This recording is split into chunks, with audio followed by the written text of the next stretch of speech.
Yo, what is your secret? How'd you go from zero to hero, from broke to woke? And honestly, I tell them the truth. But nobody, and I mean nobody ever believes me. They want some magic pill, some secret stock tip, some crypto pump, and dump scheme, but the real secret, the actual undeniable truth is this. You need to be extreme if you want your life to change. Like genuinely, uncomfortably, unapologetically extreme. And the best way I can paint this picture for you. The most vivid illustration I have is the story of my birthday back in 2021. Man, I remember it like it was yesterday. It was a weird time, a good weird, but still weird. My business, bless its little heart, was finally starting to pick up some serious steam. We were talking real money, real impact. And on the flip side, I was also in the middle of a serious weight loss journey. See, after the whole COVID craziness, I found myself lugging around an extra 20 to 30 pounds. And for someone who'd basically lived in a gym their entire life, that was a punch to the gut. I didn't like what I saw in the mirror, not one bit, and just to add another layer to this chaotic yet promising period, I was knee-deep in the first draft of my first book, The Art of Focus. So yeah, business booming, body getting back on track, brain trying to birth a book. Sounds pretty good, right? But here's the kicker, the truly bizarre part. It felt like every single weekend, without fail, there was some magnetic force, some irresistible siren song, luring me back to the land of progress, destruction, concerts, late night hangs with the crew, those just one more drink nights, you know, all the normal stuff, the stuff that normal people do. And because I was actually making some decent headway, I thought, hey, I deserve a break, right? I've earned it. Big mistake. Huge. So I went all in, I partied hard, I drank more than I should have, stayed up way too late, threw my diet straight out the window, and what do you think happened? Exactly what you're thinking. My progress didn't just slow down. Oh no, it hit a greased-up water slide straight to hell every single weekend. I'd spend maybe 4 or 5 agonizing days just trying to claw my way back,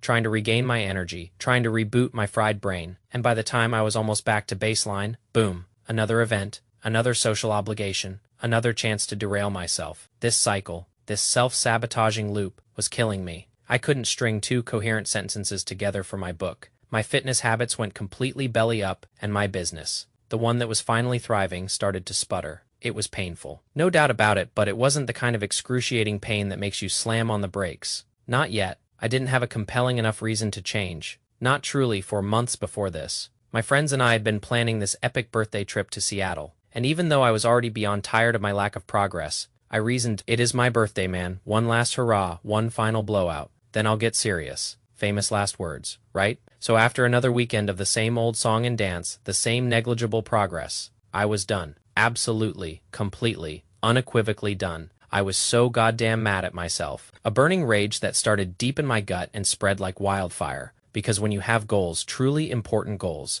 goals that are the most important thing in your entire world, they act like a spotlight, shining a harsh, unforgiving light on every single thing you're doing wrong. And let me tell you, the most soul-crushing, gut-wrenching thing in the world is watching those vital goals fade into the background, getting pushed aside by the fleeting, shallow pleasures. So the second I walked through my front door, back from that disastrous birthday weekend, I disappeared. Poof, gone. I went full ghost mode. I didn't respond to anyone. I became utterly unavailable. Every invitation, every social event, every casual wanna hang out was an automatic no questions asked. No, I didn't even have to think about it. And because of that, because I cut out all the noise, every single action I took felt seamless. It felt right. It felt disciplined. It brought me a weird, quiet joy, and slowly, almost imperceptibly. At first my mind returned, my body returned, my business returned, my entire world. It shifted. Almost in an instant. Now, why did that happen? Why this sudden radical transformation? The first reason, and this is where it gets juicy, is because being extreme, truly extreme, changes your brain. There is this super cool, super famous saying that perfectly sums up a neuropsychological theory called Hebb's Law. It is all about neuroplasticity, your brain's incredible ability to rewire itself, to form new neural connections throughout your entire life. Your brain isn't some fixed, rigid piece of hardware. Oh no, it is a dynamic, ever-changing network, constantly adapting, learning, and transforming based on your experiences, your thoughts, and your actions. So this little gem of a law simply says, neurons that fire together, wire together. Think about it, being extreme about changing your life, going all in. It supercharges this process of neuroplasticity. It kicks your brain into high gear. People scream about how consistency is key. And yeah, that is true. Repetition definitely reinforces those neural pathways. But we can take it a step further. We're not just aiming for consistency, we're aiming for novelty and challenge. Those are the real neuroplasticity stimulants. When you flip that switch and pursue a goal with every fiber of your being, you're basically telling your brain, hey, new normal, adapt or die. And your brain, being the magnificent survival machine that it is, quickly adapts, making that new extreme standard your actual standard. It is like upgrading your brain's operating system overnight. The second thing, and this is pure magic, is that intensity and obsession create this incredible neurochemical cocktail in your brain. Most people, bless their hearts, fall into a rut because they're constantly chasing extrinsic motivators, the carrot on the stick, the external reward. But when you are truly obsessed, and I mean obsessed in the context of our discussion here, with a goal, you are fueled by intrinsic motivators. These aren't external prizes, these are internal power-ups. And each one of these intrinsic motivators stacks, strengthening each other, creating this sustained state of flow, that optimal experience, one of the most enjoyable states of mind a human can achieve. It is like your brain is throwing a party, and you're the guest of honor. Now, there are 5 of these incredible intrinsic motivators. Let me break them down for you. First up, we've got curiosity, that insatiable desire to explore the unknown, to learn, to fill those knowledge gaps. This, my friends, gives you the good dopamine, the healthy kind, from novelty and norepinephrine, which basically turns up your attention dial, prepping you to learn like a sponge next. There is passion, that intense, burning enthusiasm for the path you're on, the path that is literally changing your life, more good dopamine, more norepinephrine. You're building a fire, and this is the fuel. Third, purpose. This is the feeling that your actions actually contribute to something bigger than yourself, something beyond your own petty desires, achieving goals driven by purpose. Boom, more dopamine, reinforcing those good behaviors. And then you get serotonin, that warm, fuzzy feeling from significance and belonging, and oxytocin, that connection juice. It is like your soul is getting a high five. Fourth, autonomy, the raw, primal desire to direct your own life, to make your own choices, to control your actions and your environment. This, again, unleashes more dopamine, but it also reduces cortisol, that nasty stress hormone. It frees you from feeling trapped, allowing for pure, unadulterated creative decision making. You're the captain of your own ship, and it feels damn good. And finally, mastery. This is the process of learning and growing, and here is the kicker. It is its own reward. Mastery gives you sustainable, good dopamine, keeping you in the game, keeping you hungry, keeping you pushing. These are the intrinsic motivators that forge true obsession, and trust me, you'll understand them even more deeply when we talk about how to spend the next 6 months of your life. Now, the third crucial point here is that your mind, your incredible, complex mind, filters reality based on what you're obsessed with. Let me hit you with a quote from Maxwell Maltz.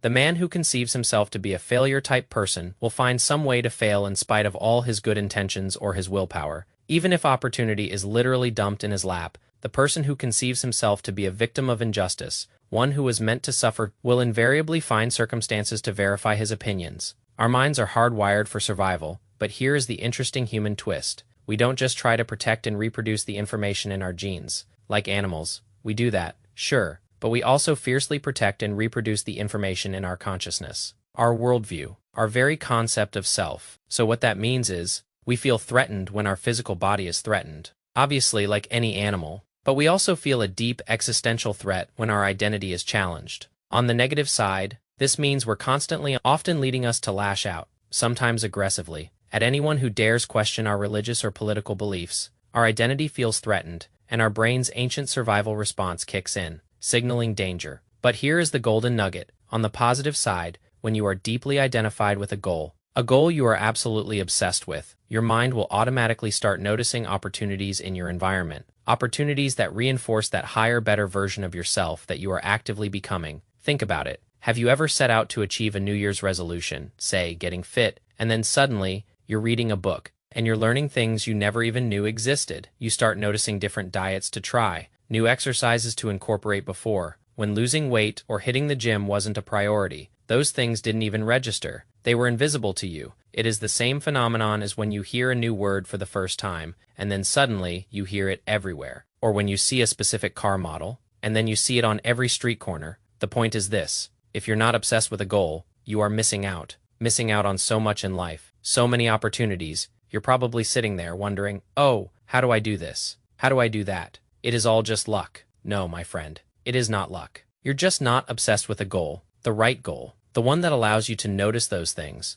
The people who are obsessed with their goals, they're living in a completely different mental landscape than you are, and they don't struggle to succeed. It becomes automatic. It is hardwired into us. Our ancestors, when they were hunting for food, their attention was heightened. They noticed every subtle detail in their environment that allowed them to survive. We're still wired that way. If we look at something like cybernetics and apply that to our mind, our psyche, we can see that our mind has this incredible homing mechanism towards our goals. It accepts information that helps it, and it rejects information that doesn't. You are steered towards your goals with very little conscious effort. So, to sum it up, if you are truly obsessed with a goal, the entire universe, I kid you not, will conspire in your favor, showering you with the resources you need to achieve it. So we understand that being extreme, being utterly obsessed, is the fastest, most effective way to change your life. But how do you even get to that point, right? You're hearing me preach about obsession. But what if you're not obsessed with anything? What if you genuinely don't care about anything? What if you're lost, stuck, or just don't know what to do? What if you were like me, leading up to my disastrous birthday, starting to drift off track, but not fully realizing the insidious impact it was having on my life, until I finally hit that breaking point, that pivotal moment where everything turned around? How do you hit that point, and what is the secret sauce behind it actually working? To grasp this, we need to understand a fundamental truth. Evolution creates order from disorder. Now, this is a mind bender because the second law of thermodynamics, the one everyone loves to quote, states that all natural processes move towards a state of greater disorder over time. This is entropy, the measure of randomness, chaos. But here is the thing, the universe, or your life, just moving towards greater disorder, that is only half the story. In his brilliant book, The End of Uncertainty, Ilya Prigogine argues that this arrow of time isn't just an illusion. It is a fundamental feature of reality itself. When a system is pushed far enough away from equilibrium, it becomes unstable. And here is the key: this instability, this chaos, can actually lead to the spontaneous emergence of new, complex, ordered patterns called dissipative structures. The easiest way to wrap your head around this concept: imagine a faucet. The water is pouring out, seemingly chaotic, but at some point it gets so chaotic that as it goes down the drain, it creates this perfect, beautiful whirlpool. This isn't more chaotic. It is not messier. It is order emerging from disorder. It is beautiful. Now, I know we're getting a little scientific, a little abstract here, but bear with me for one more second because there is one more piece to this puzzle, and that is the fact that reality is composed of whole parts. Not just parts, not just wholes, but things that are both. An atom is a whole, but it is also a part of a molecule. A molecule is a whole, but it is part of a cell.